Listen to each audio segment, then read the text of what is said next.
Assalamualaikum teman-teman, perkenalkan nama saya Nanda Putri Ramadhani dari Fakultas MIPA Universitas Hasanuddin. Kali ini saya akan menjelaskan tentang studi kelayakan usaha. Nah, apa sih studi kelayakan usaha itu? Untuk penjelasannya, let's get to the video. Studi kelayakan usaha atau studi kelayakan bisnis adalah suatu kegiatan yang dilakukan untuk menentukan apakah suatu bisnis layak dijalankan atau tidak. Kegiatan ini meliputi identifikasi masalah, peluang, menentukan tujuan, menggambarkan bagaimana situasi bisnis, dan menilai berbagai manfaat yang dihasilkan.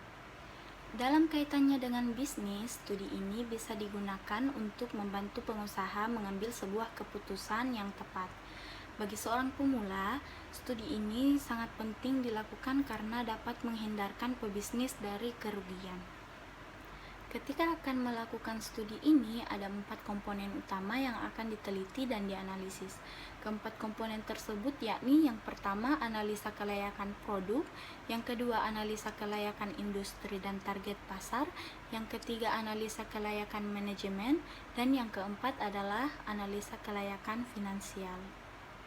Nah, di zaman sekarang, bisnis apa nih yang cocok untuk kita?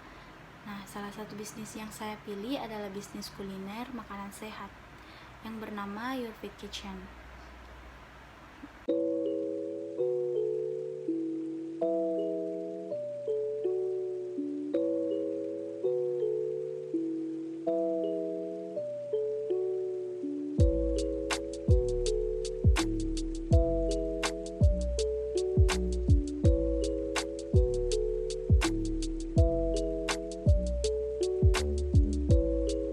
Saya memilih itu karena di zaman sekarang salah satu bisnis yang tepat dijalankan yaitu bisnis kuliner.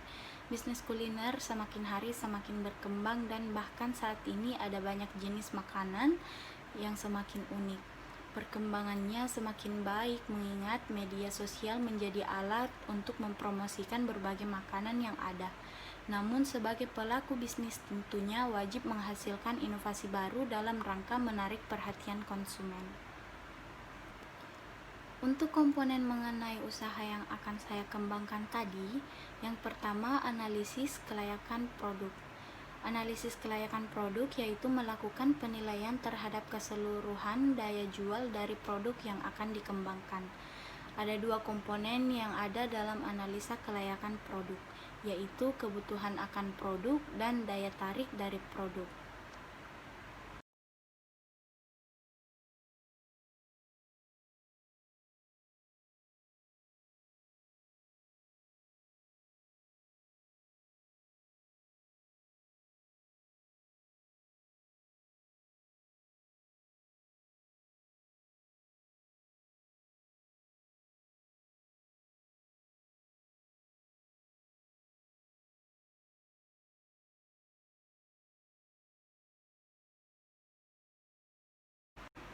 Selanjutnya mengenai aspek pemasaran.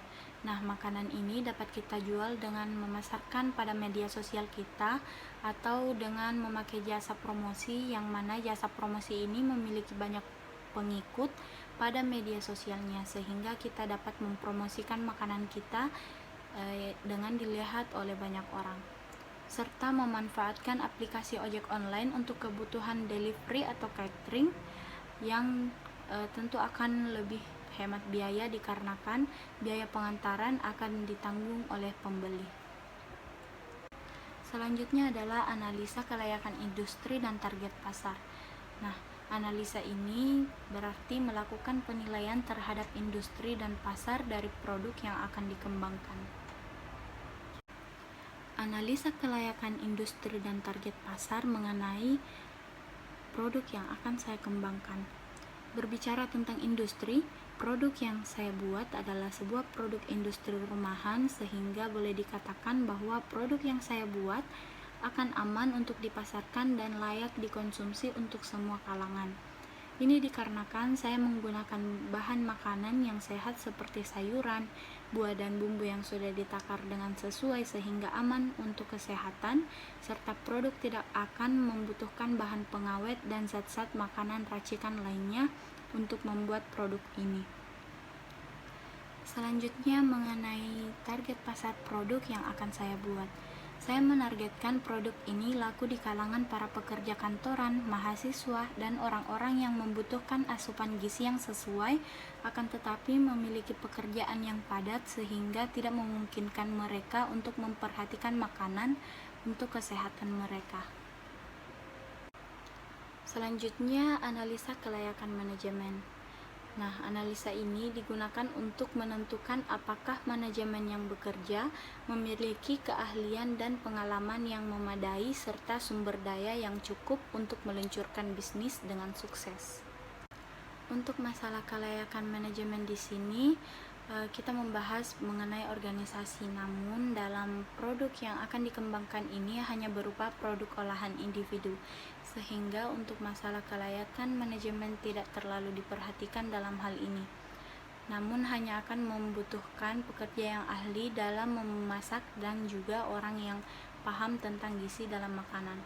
Akan tetapi, jika produk ini sudah menjadi olahan dengan industri besar, pekerja nantinya akan bertambah banyak dan tentunya semakin membutuhkan seseorang yang memiliki pengalaman dan pengetahuan lebih akan kesetimbangan gizi dalam makanan, dikarenakan produk yang dibuat sangat memperhatikan kandungan dalam makanan.